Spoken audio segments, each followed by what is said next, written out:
नमस्कार प्रिय विद्यार्थियों, मैं प्रतिभा शुक्ला आज आपके लिए संस्कृत की कक्षा लेकर आई हूँ। विद्यार्थियों, मैं आपको जिस पुस्तक का अध्ययन कराने जा रही हूँ उस पुस्तक का नाम है ज्ञान मंजूषा। मैं आपको पाठ 1 वंदना पढ़ाने जा रही हूँ। यह पाठ कक्षा 8 के विद्यार्थियों के लिए है।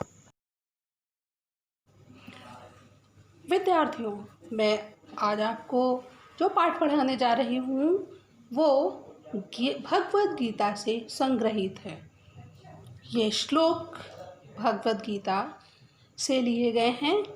सर्वप्रथम मैं आपको श्लोक वाचन बताऊंगी और तत्पश्चात इनका भावार्थ विभक्ति वचन के साथ बताऊंगी। तो आइए सबसे पहले मैं इनका वाचन करती हूँ। त्वमादिदेवः पुरुषः पुराणः त्वमस्य विश्वस्य परं निधानं वेत्तासि वेद्यं च परं च धाम त्वया ततं वेशमनन्तरूपं पितासि लोकस्य चराचरस्य त्वमस्य पूज्यश्च गुरुर्गरीयान् न त्वत्समोऽस्त्यधिकः कुतोऽन्यो लोकत्रयेऽप्यप्रतिम प्रभावः तस्मात् प्रणम्य प्रणिधाय कायं प्रसादये त्वामहमीशमिङ्गं पितेव पुत्रस्य सखेव सख्यो प्रियः प्रियायार्हसि देव सोढुम्।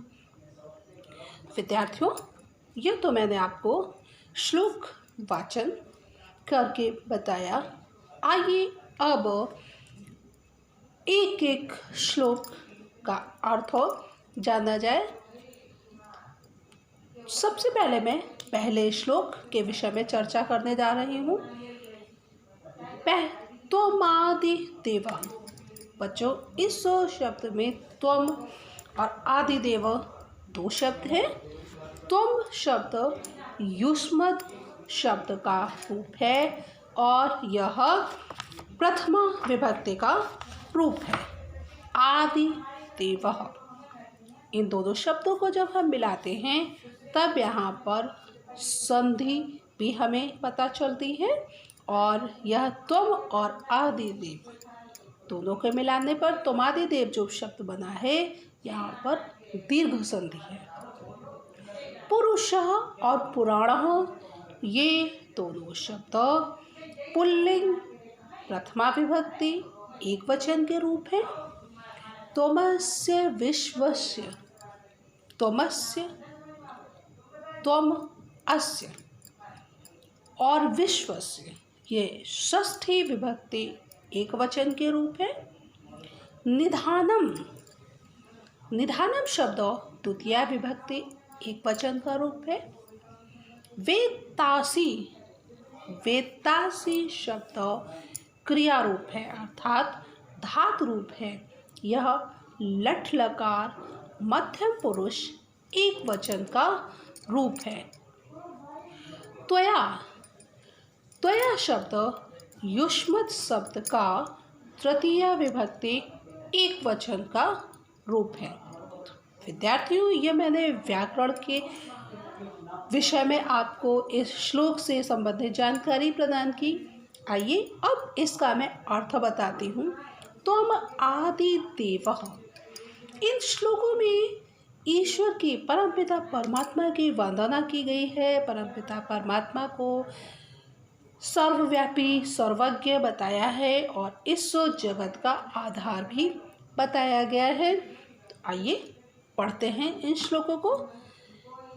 पर तुम आदि देवः, हे परमपिता परमात्मा, तुम जब हमसे कोई भी बड़ा होता है, महान होता है, श्रेष्ठ होता है, तब हम उसके लिए आप शब्द का प्रयोग करते हैं। आप आदि देवः, आप ही प्रथम देव हैं। पुरुषः, आप ही, और पुराणः, पुरुष, पुराण का अर्थ है सनातन, इस सब सनातन अर्थात हमेशा रहने वाले पुरुष हैं। और त्वम अस्य विश्वस्य परम निधानम, आप ही अस्य, इस विश्वस्य, विश्व की, परम निधान है। निधान मीन्स आश्रय। आप ही इस विश्व की परम आश्रय स्थान है।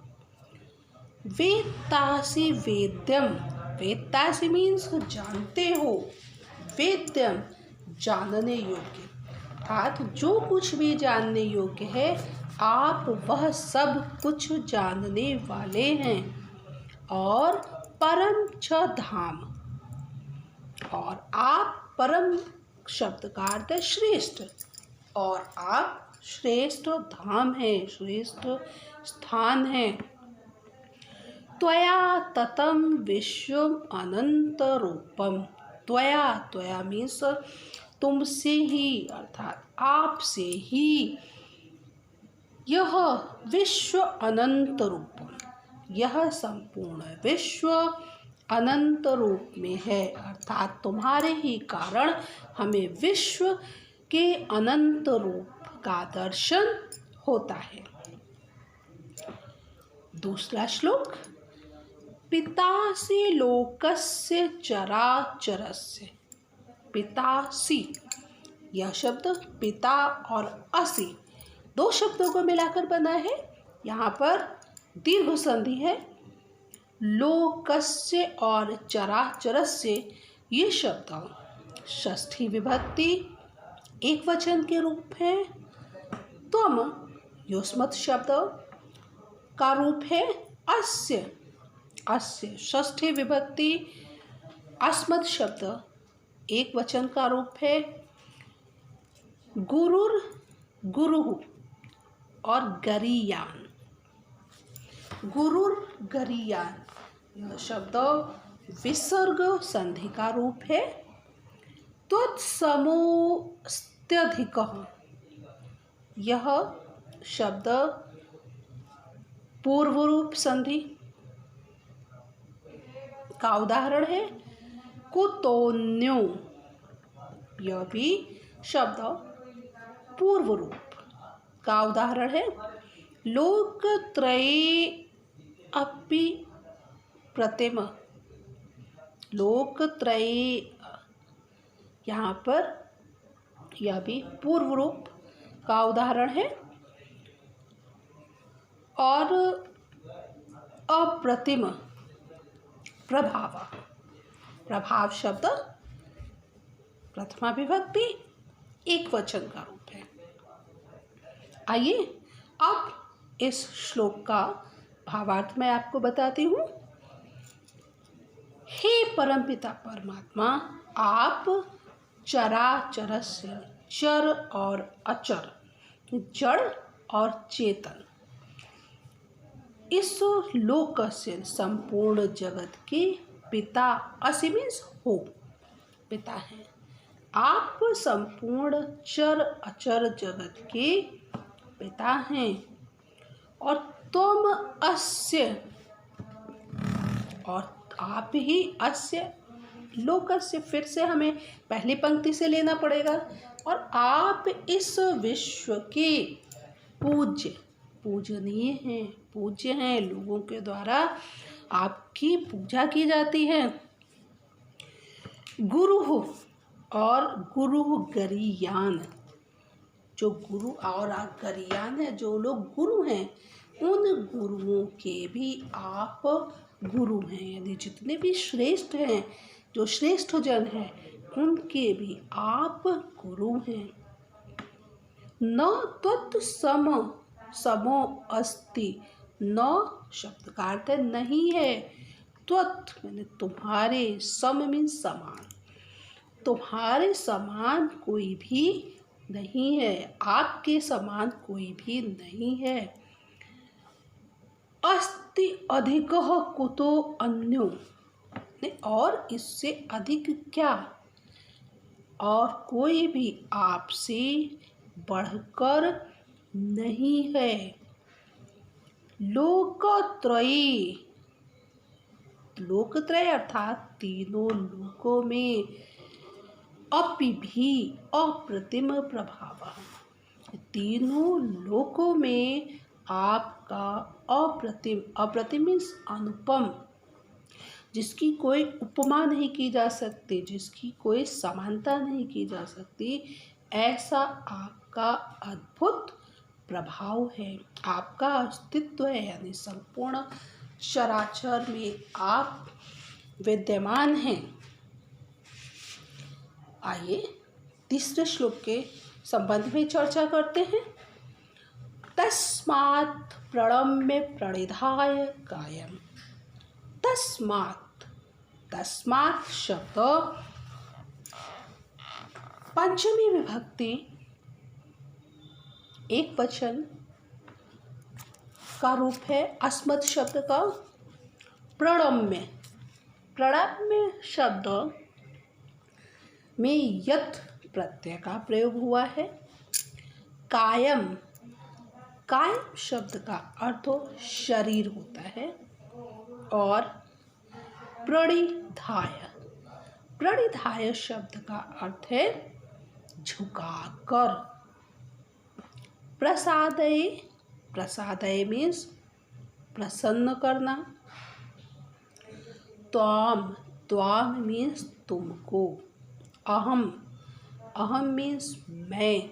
अहम शब्द अस्मत् शब्द का प्रथमा विभक्ति एक वचन का रूप है। अहम ईशम इंगम, ईशम, ईशम मीन्स ईश, भगवान, परमात्मा। पितेव, यह पितेव यह शब्द संधि शब्द है, और यहाँ पर आ और ई मिलकर ए आदेश होने के कारण यह गुण संधि का रूप उदाहरण है। पुत्रस्य, पुत्रस्य शब्द षष्ठी विभक्ति एक वचन का रूप है। सखेव, सखेव शब्द भी सखा प्लस इव इन दो शब्दों को मिलाने से बना है, और यह भी गुण संधि का उदाहरण है। सख्यु, सख्यु शब्द षष्ठी विभक्ति एक वचन का रूप है। प्रियायाः, प्रियाया यह षष्ठी विभक्ति एक वचन का रूप है। अर्हसि, अर्हसि धातु रूप है, और यह मध्यम पुरुष एक वचन का रूप है। सोढ़ुम, सोढ़ुम शब्द तुमुन प्रत्यय के योग से बना है। यह जानकारी मैंने आपको व्याकरण संबंधी जो भी जानकारी थी वो कराई। अब आइए तीसरे श्लोक के भावार्थ की चर्चा की जाए। तस्मात्, तस्मात् शब्द का अर्थ है इसलिए या अतः। इसलिए अहम, अहम मीन्स मैं, जो नीचे दूसरी पंक्ति में अहम लिखा है हमें यह यहाँ पर लाना पड़ेगा। तस्मात् इसलिए अहम मैं, कायम प्रणिधाय, कायम मीन्स शरीर, प्रणिधाय मीन्स झुकाकर, इसलिए मैं शरीर, अपने शरीर को झुकाकर प्रणम्य, प्रणाम करता हूँ या याचना करता हूँ। क्या? ईशमिंगम, हे परमपिता परमात्मा, हे परमेश्वर, मैं त्वाम प्रसादय, मैं तुम्हें प्रसन्न करता हूँ। और जब आप मुझ पर प्रसन्न हैं तब क्या करें? प्रसन्न होकर पितेव, जैसे पिता इव, जैसे पिता पुत्रस्य, जैसे पिता पुत्र के। सखा सख्युः, सखा मीन्स मित्र, मित्र मित्र के। और प्रियः, प्रियः मीन्स प्रिय, और प्रियायाः अपनी प्रिया के। सोढ़ुम् अर्हसि, सोढ़ुम् मीन्स अपराध, अपराध को सोढ़ुम् सहन करता है। अर्हसि, अर्हस मीन्स बर्दाश्त करता है। हे देव, हे परमपिता परमात्मा, उसी प्रकार आप भी मम, मेरे सोढ़ुम् अपराधों को अर्हसि, अर्हस मीन्स सहन करिए। एक मनुष्य या एक बच्चा परमपिता परमात्मा से ये प्रार्थना कर रहा है कि परमपिता परमात्मा उस पर अपनी कृपा दृष्टि बनाए और अपनी कृपा दृष्टि को दर्शाते हुए उस पर इस प्रकार कृपा करें, इस तरह प्रसन्न हूँ जैसे एक पिता अपने पुत्र पर प्रसन्न होकर के उसकी सभी गलतियों को, उसके अपराधों को क्षमा करता है। एक मित्र अपने मित्र के द्वारा की गई गलतियों और अपराधों को खुश होकर क्षमा कर देता है। एक प्रिय व्यक्ति अपनी प्रिया के अर्थात अपनी पत्नी के सभी गलतियों और अपराधों को क्षमा करता है। हे परमपिता परमेश्वर, आप मेरे भी सभी अपराधों को बर्दाश्त करिए और मुझे क्षमा याचना प्रदान करें, क्योंकि क्षमा ही सर्वश्रेष्ठ गुण है। इन श्लोकों के माध्यम से कवि ईश्वर की प्रार्थना करता है, वह अपने को ईश्वर की भक्ति में लीन बनाना चाहता है। साथ ही हम बच्चों को भी ये प्रेरणा प्रदान करता है कि जो बच्चे हैं वो अपने प्रातःकाल का प्रारंभ ईश वंदना से करें, क्योंकि ईश्वर ही सर्वज्ञ और सर्वव्यापी है, वही सबका कल्याण करने वाला है। तो स्वयं के कल्याण के लिए और अन्य के कल्याण के लिए सभी को ईश्वर की भक्ति करनी चाहिए, ईश्वर की भक्ति में लीन होना चाहिए। तो बच्चों, ये मैंने आपको इस पाठ से संबंधित जानकारी प्रदान की। अगर आपको मेरा ये वीडियो पसंद आए तो आप मेरे वीडियो को लाइक करें और मेरे चैनल को सब्सक्राइब करें। आगे भी मैं आपको अब हिंदी के साथ साथ संस्कृत से संबंधित पाठों के विषय में भी अध्ययन कराती रहूँगी। धन्यवाद।